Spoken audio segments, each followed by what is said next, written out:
Welcome to the Old Time Radio Westerns. I'm your host, Andrew Rhynes, and let's get into this episode. This episode's going to be Gunsmoke. Original air date's June 6, 1953, and the title is Sundown. Hope you enjoy, and again, thanks for listening.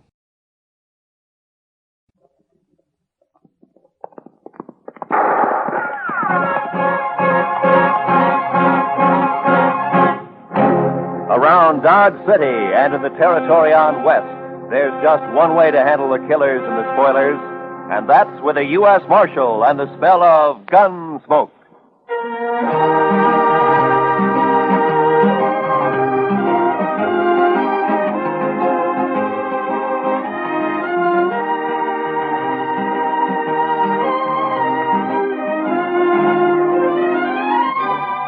Gunsmoke, starring William Conrad. The story of the violence that moved west with young America. The story of a man who moved with it. Matt Dillon, United States Marshal.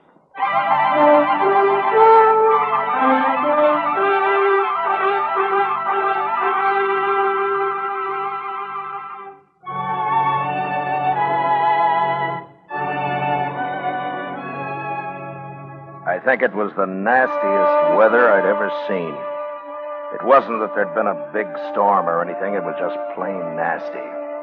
The sun hadn't shone for 3.5 weeks. Nothing but huge banks of black clouds that filled the sky and never moved. And when it finally broke, it was a downpour of the coldest and dreariest rain you ever saw. For 2 days, Chester and I never went out of the office. We didn't need to. There was nothing going on in town. There wasn't a soul on the streets. Everybody just holed up. Chester and I kept the fire going on the stove and tried to keep as warm as we could. And then on the morning of the third day... Mr. Dillon? Mr. Dillon! What? Wake up, Mr. Dillon. What? What is it, Chester? What's the matter, huh? Come over here and look out the window. My goodness sakes alive. Oh, what's the matter? What's happened? Just look. It stopped raining. Oh? The clouds are beginning to blow away. Why, I bet you we'll be seeing the sun before the day is over. Well, I hope you're right. We could use a little sunshine. We sure could. You know, Mr. Dillon, I've been so blue for the last couple of days. I boiled some coffee for you. It's on the stove. Oh, thank you, Chester. Yeah, like I was saying, I've been just awful low, Mr. Dillon. It's funny how the weather affects you, isn't it? Yeah, it does almost everybody, Chester. This coffee's good. Oh, thank you, sir. Chester, how'd you like to go for a little ride, huh? Make us feel good to get out in the open after being cooped up for the last couple of days. Why don't we ride down to old man Johnson's? I've been meaning to talk to him anyway. Well, I'll say that's a wonderful idea, Mr. Dillon. I'd be proud to go. Besides, Thurlow needs a good workout. I don't know of anything that's worse for a horse than just standing around in a corral. All right, Chester. I'm going to take time to shave, and then we'll get some breakfast and ride out. Well, yes, sir, Mr. Dillon. Yes, sir.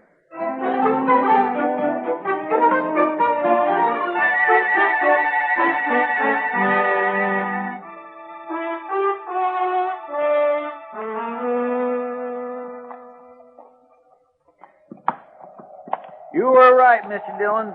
Nothing like a ride in real brisk weather to make you feel fitter than a fiddle. Well, I'd say it's a little more than brisk, Chester. It's downright cold. This wind doesn't help much. Well, we haven't got much farther to go. How far would you say we've come? Oh, about 15 miles. Well, then we should be there pretty soon. There. Look at there, Mr. Dillon. What did I tell you? What? There's a patch of sunlight just come through. Over there to the right, see? My, isn't that pretty? Chester. Hmm? There by that hackberry tree there in the sunlight. You see? What is that? Can you make it out? Where? Oh, yeah, I do see something, but I can't... Come on, quite... let's ride over to it, huh?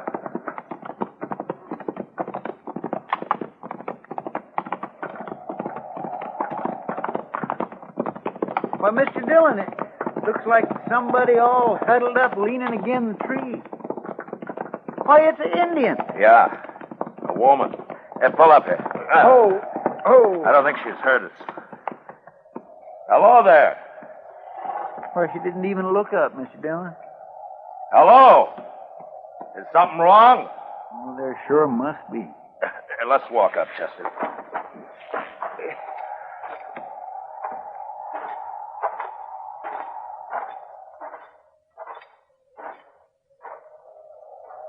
Can we help you, miss? She won't even lift her hand.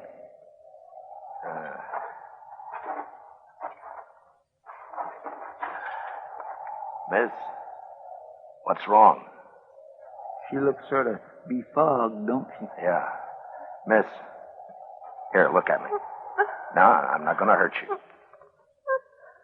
Chester, she's burning up with fever.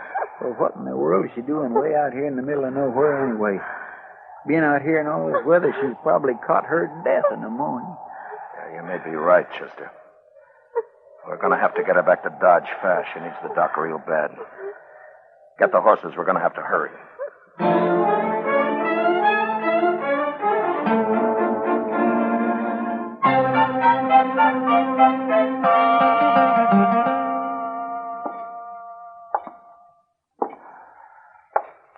Mr. Dillon, did you notice what a pretty little girl she was? I declare I don't think I've ever seen a more beautiful woman. Yeah. And her hair.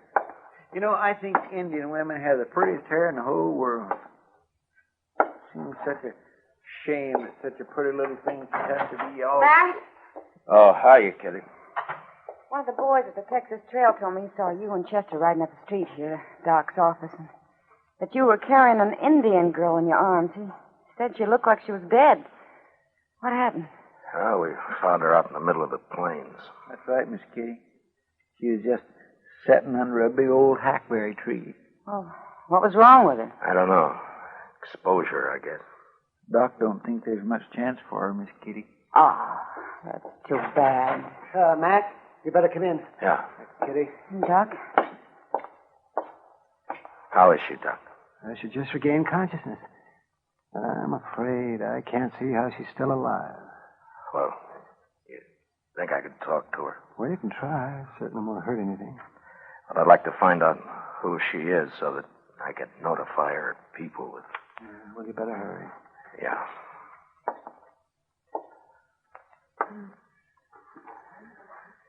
Miss? Miss, can you hear me? Miss, listen to me. Go away. Please. Tell me who you are. Leave me alone. Won't you talk to me? Now, what's your name? I want to die. What happened? Why were you out on the plains all by yourself? Were you lost? I want to die. I want to die. Alone. Matt. Yeah, I know. Miss, please, won't you tell me who your people are? I want to die.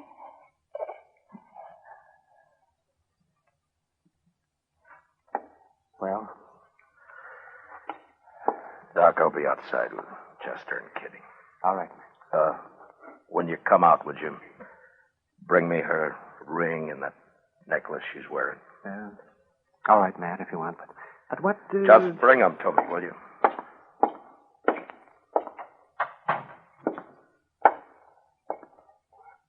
Well, Matt? Yeah. Chester, we got a job on our hands. Yes, sir, Mr. Dillon? There's something wrong about this, and I'm going to find out what. What do you mean? He was wearing a gold wedding ring. Yes, but Mr. Dillon, Indians don't use wedding rings. I know. Then you mean you think she was married to a white man, Matt? Yeah. Here's a necklace, Matt. Thanks, Doc. Have any of you heard of anybody around town marrying an Indian girl in the last year or so? No, Matt. No? Well, there ain't but one squaw man in the whole town that I know of, Jack Benson. And he married his squaw some 8 or 10 years ago. Well, then we're going to have to start from the other end. We've got to identify her. We'll have to find out what tribe she's from. And she looks like an Arapaho, Matt, from her clothing. Well, I thought that too, Doc, but which camp? There are 3 Arapaho camps within 40 miles of here. Say, Mr. Dillon, Maybe Great Eagle could help you. Yeah. He's camped down by Sandy Fork now, isn't he? He knows you. He's about the friendliest Indian around here these days. Say, Matt, don't you think this might cause trouble if you let them know that a white man is mixed up in this? What? Wouldn't it be better to just bury her? Do you think that's the right thing, Doc? Oh, no, I guess not. But I was talking to Colonel Jackson out at the fort the other day, and he said he was expecting us to have some real Indian trouble any day now. And this might start something. I know there's that possibility, Doc, but I also know that there was something behind this girl's death, and I think it's my duty to find out what. I'm sure I can talk to Great Eagle and get what information I need without stirring up anything. I hope you're right, Matt. Yeah, I hope I am, too. Chester? Yes, sir, Mr. Dillon? Get our things ready. We'll start for Great Eagle's camp tonight.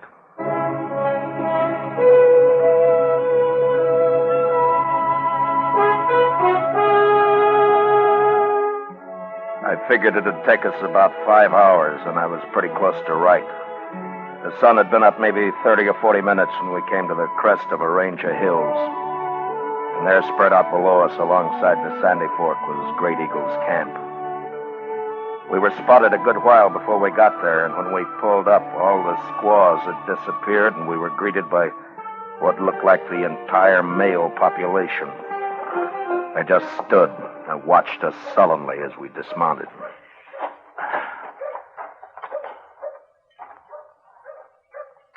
I don't think they're too happy to see us, Mr. Dillon.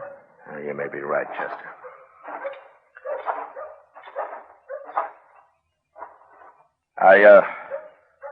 I've come to see your leader, Great Eagle. Tell him his friend Matt Dillon has ridden from Dodge City to see him. Maybe they don't understand. No, they understand, all right. Please tell Great Eagle it's of importance that I see him. You are not wanted here. Great Eagle will not see you. Why don't you let Great Eagle decide that? Now tell him I wish to see him.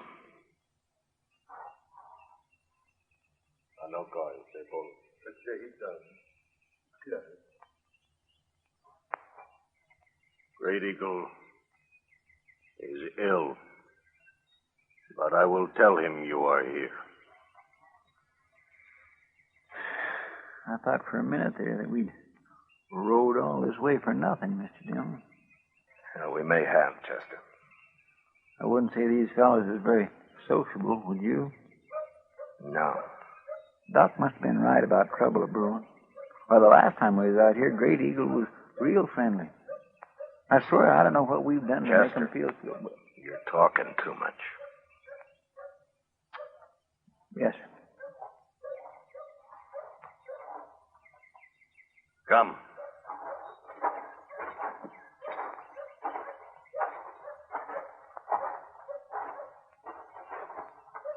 Here. Inside.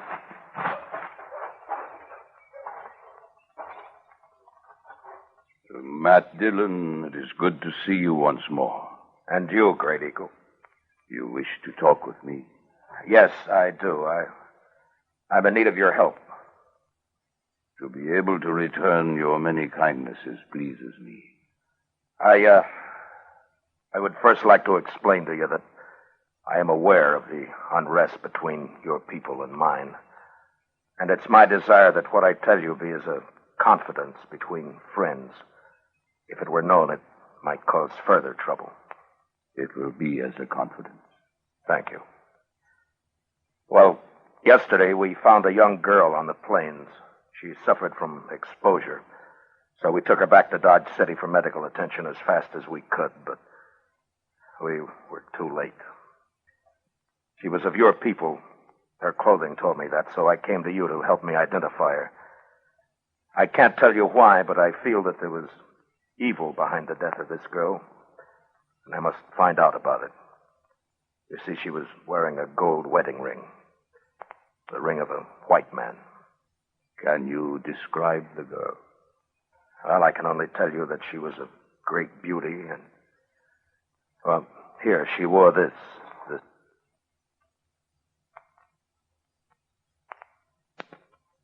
necklace. It's unusual in design. I thought it might help in identifying her. Yes, it helps. Then she was from this camp? You knew her? Yes, I knew her. She was my daughter.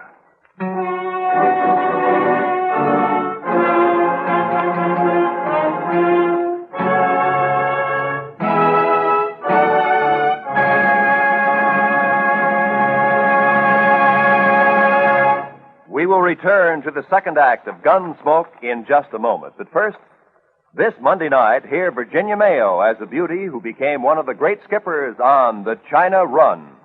Remember, it's a full hour of dramatic adventure this Monday night on the Lux Summer Theater over most of these same CBS radio stations. Now, the second act of Gunsmoke.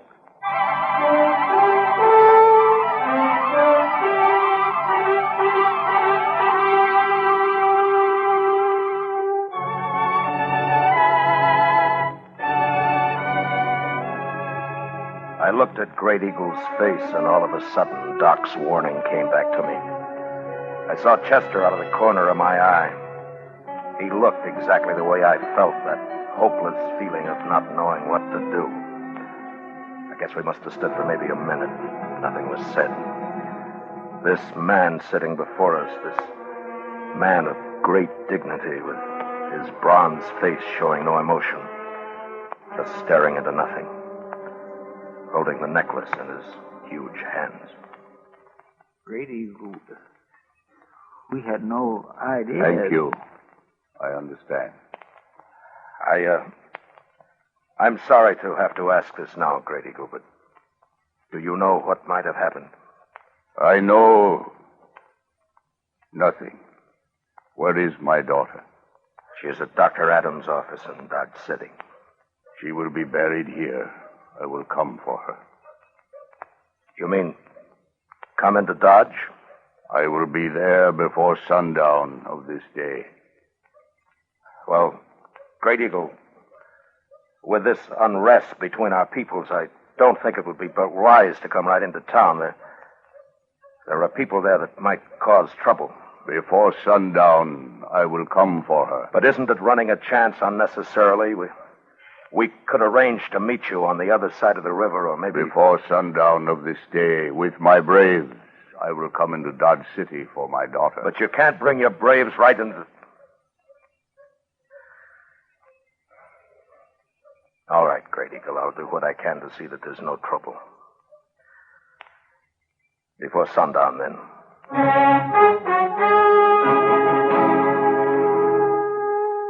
We rode hard to get back to Dodge. There was a lot to be done. Chester didn't say anything, but I knew he was worried, and he wasn't alone. If this thing wasn't handled properly, it might turn into the worst trouble that any of us had ever seen. We got back into Dodge just before noon, and I sent Chester off to spread the word about what was going to happen. I figured it was better for everybody to know about it as soon as possible. Then if trouble did start, maybe I could stop it before Great Eagle arrived. I went to the office, tried to finish some work. But I kept seeing the girl in front of me. Hearing her say, I want to die. I want to die. Must have been 3 hours later when Chester came in. Told me that the trouble had started. It was Black Dawson down at the Alafraganza. I'm going to... Wow! Wait a minute. If it isn't the big, brave U.S. Marshal himself. Look at him, boys. The man who's supposed to protect Dodge City. All right, Black. You've said enough. When did you start deciding how much people can say, huh, Marshal? Huh? I'm taking this from you, Black, because I got enough trouble right now, but don't say any more. Now come outside with me and simmer down. Come outside and simmer down. Why should I listen to an Indian lover? Yeah, a man who's going to let those dirty, stinking Indians come right into Dodge and take over. All right. All right, shut up! Shut up! Now you listen to me. And this goes for all of you. I'll not tolerate any trouble. When Great Eagle gets here, I don't want one wrong move out of any of you. Anything that happens here today might start a whole uprising among the Indians, and if you're too stupid to see that, you're going to be awful sorry. Now, I'm telling you right now, while Great Eagle's here, I'll kill the first man that starts trouble. An hour before sundown, the crowd started gathering along Front Street. They were talking and laughing and being loud. Too loud. They were nervous and trying not to show it, but they all wanted a front seat at the big show. They didn't want to miss anything. And then Black Dawson and his gang came out of the Alafraganza and stood leaning up against a hitching rail. Finally, Chester came down from Boot Hill where he'd been on lookout, and he told me that he'd spotted Great Eagle and his braves. They were coming. I looked around. Everybody started to turn quiet. They knew. I told Chester to keep an eye on Dawson, and I started down the street. I crossed the plaza and walked to the river. Before the Indians started to cross the bridge, I stopped them.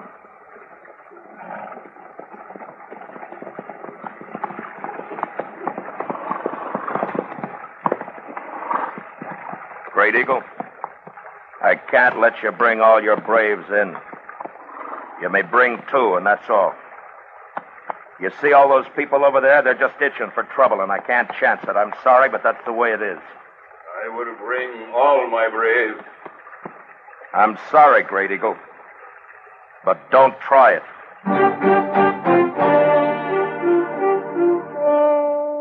I turned and walked back into the plaza and stopped in front of Doc's office and stood, waiting. Great Eagle and his band didn't move. They just sat there on their horses, looking into the plaza. The crowd had stretched all along Front Street now, and they'd turned very quiet.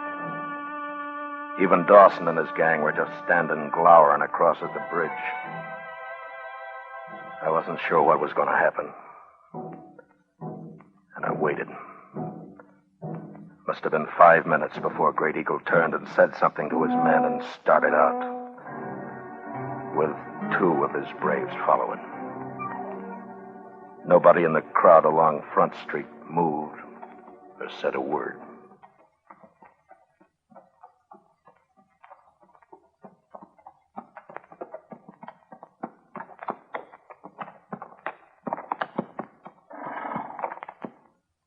Where is she?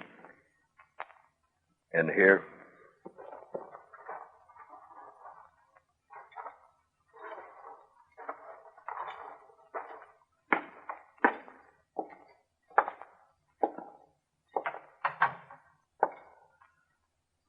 She's in there. I want to talk. Come in with me. All right.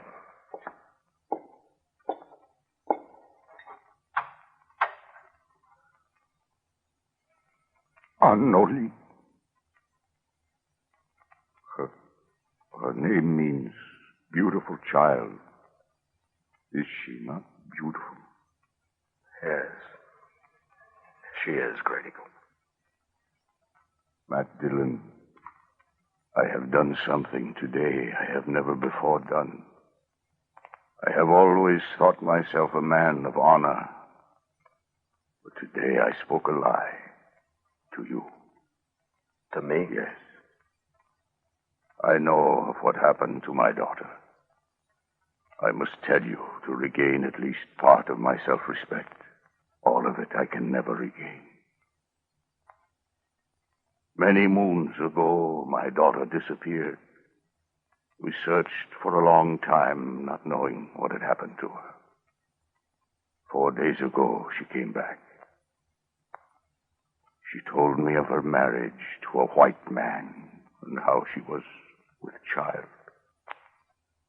Of how she had met this man on the prairie and had fallen in love with him. how they had gone to Hayes City with the great love they had for each other. And she told me of the slow change that came over him when his fellow men began to laugh at him and with derision call him Squaw Man, and how the white man is ashamed of the Indian. The white man has great pride. She told me how he turned her away, told her to go back to her own people where she belonged. Great Eagle, I'm very sorry. At that moment, I was with great anger and pride. And for this, I will never again be a man of honor. I told her to go back and live with the white people in shame. That she was no longer an Indian. That the Indian, too, is a proud people. I am responsible for her death. I turned away from her. You may do what punishment you like with me. I killed my daughter.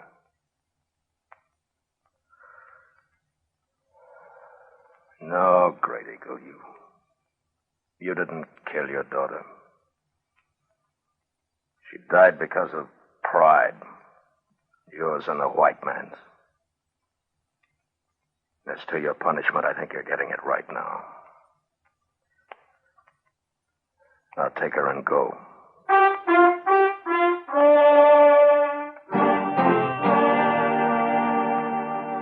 As Great Eagle reached the bridge, the rest of his braves turned and joined him and rode slowly off across the prairie, out of sight. And along Front Street, the crowd started to break up and head for the bars to get drunk and laugh and brag about how brave they'd have been if anything had happened. Chester and I stood for a long time, and the streets were almost empty. It was sundown. Mr. Dillon, I'd be right proud to buy you a drink. Chester, don't ever use the word proud in front of me again. Yes, sir. I'm sorry, Mr. Dillon. No, Chester, I'm sorry. Come on, I'll buy you a drink.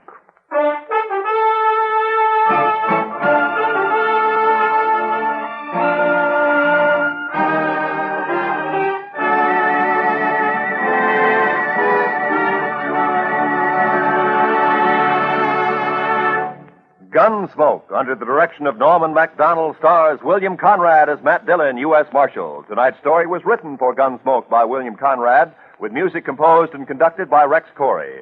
Featured in the cast were John McIntire as Great Eagle, with Michael Ann Berret, Lawrence Dobkin, and John Dehner. Parley Baer as Chester, Georgia Ellis as Kitty, and Howard McNear is Doc.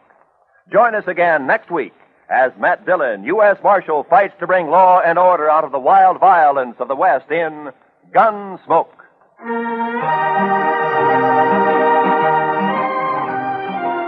Premiere this Monday in the daytime on CBS Radio. Hear Walter O'Keefe in The Wizard of Oz, an exciting new audience participation show that's really an odds-on favorite to win with you.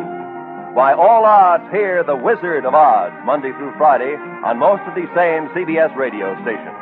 This is Roy Rowan speaking. And remember, the comedy treat that can't be beat is Jack Benny Time on the CBS Radio Network.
This has been a presentation of OTRWesterns.com, and we hope you enjoyed.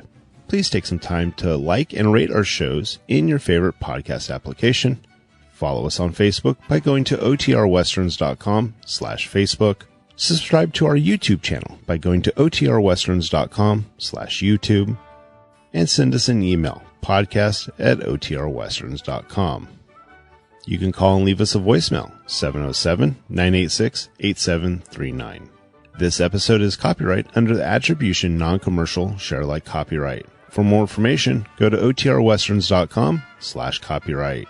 Have a great day, and thanks for listening.